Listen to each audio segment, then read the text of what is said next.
સમગ્ર દેશમાં રમજાન ઈદ ઉજવવામાં આવી રહી છે ત્યારે ધ્રાંગધ્રા શહેરમાં મુસ્લિમ સમાજના લોકો દ્વારા 29 રોજા રહી અલ્લાહની ઇબાદત કરીને જકાત સદકા ફિતરા આપીને ઈદગાહ ગ્રાઉન્ડ ખાતે સમગ્ર શહેર તથા વિસ્તારના 5000 થી વધુ મુસ્લિમ લોકો દ્વારા રમજાન ઈદની નમાઝ અદા કરવામાં આવી હતી।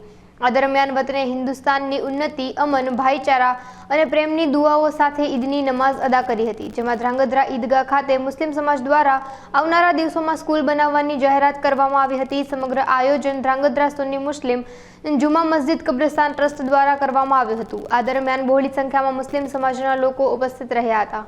મારું નામ મૌલાના સાજીદ મલિક છે, ધ્રાંગધ્રા જામા મસ્જિદ પેશ ઇમામ।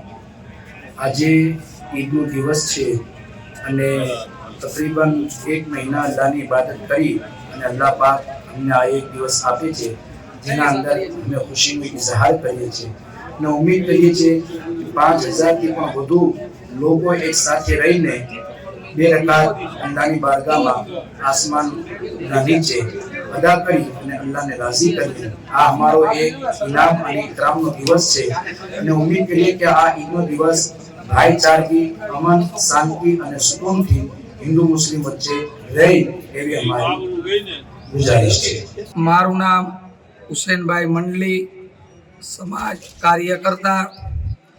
આજ રોજ ઈદ ઉલ ફિત્ર વાજીબ જે ધ્રાંગધ્રા ઈદગાહની અંદર બોડી સંખ્યાની અંદર મુસ્લિમ સમાજ ભેગો થઈને એક સાથે ઈદગાહની અંદર નમાજ અદા કરી અને આ નમાજ અદા કરવાથી એક ભાઈચારો અને એક અમન અને શાંતિ, સમૃદ્ધિ અને મુસ્લિમ બિરાદરો એકબીજાને ભેટીને દુઆ સલામ કરે છે અને ઈદનો મુસાફો કરે છે અને ધ્રાંગધ્રા સમસ્ત મુસ્લિમ સમાજ દ્વારા આ ઈદ ઉલ ફિત્રની નમાજની અદા કરી તે બદલ ધ્રાંગધ્રા મુસ્લિમ સમાજ દ્વારા ઈદ મુબારક અને તમામ મુસ્લિમ ભાઈઓને પણ ઈદ મુબારક।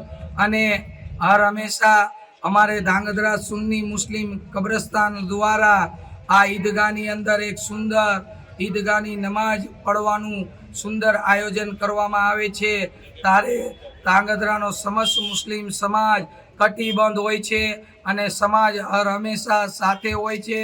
તેમાં અમારા શહેરે ખતીબ ઇમામ જુમા મસ્જિદના અમારી ઈદગાહની અંદર ધ્રાંગધ્રાના તમામ મુસ્લિમ સમાજને નમાજ અદા કરાઈ।